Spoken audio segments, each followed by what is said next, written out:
Đi thành một kế vậy. Ui, chọc quá.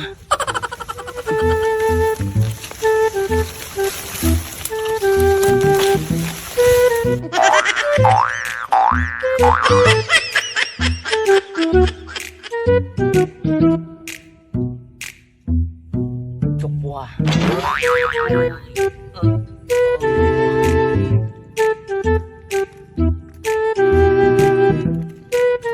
Chum, được kia. Chum, đang phút chỗ xăm đó.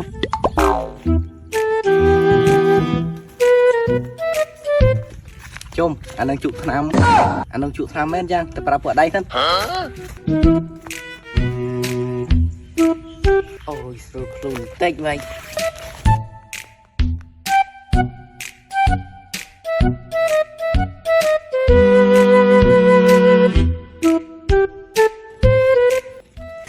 Xong, tập biết sân.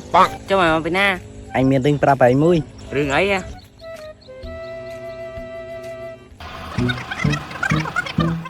Tăng tập là kia. Anh Đăng ơi.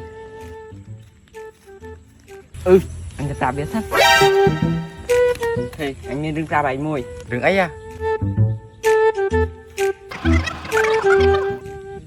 Tăng tập là kia. Anh mình chỉ mới chơi châu gì.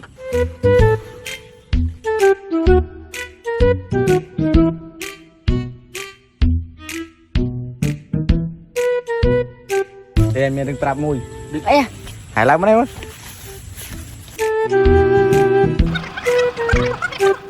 Ờ. Anh cầm tập là kia.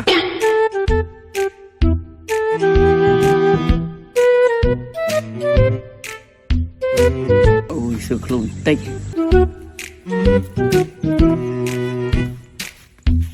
Ê, anh miền rừng ra 70. Ấy với nha.